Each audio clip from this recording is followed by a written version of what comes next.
తెలుగువారి పెళ్ళి సంప్రదాయమే సౌందర్యంగా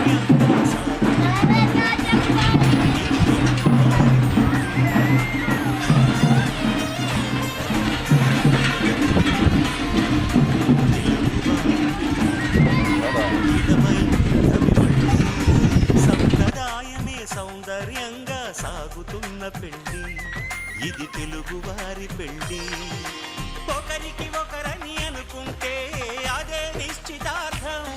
ఆ నిర్ణయానికి తలవంచడమే పెళ్ళి అంతరార్థం శతమానం భవతి అంటూ శ్రావణమాసం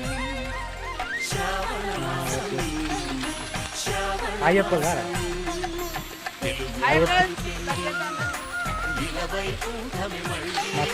సంప్రదాయమే సౌందర్యం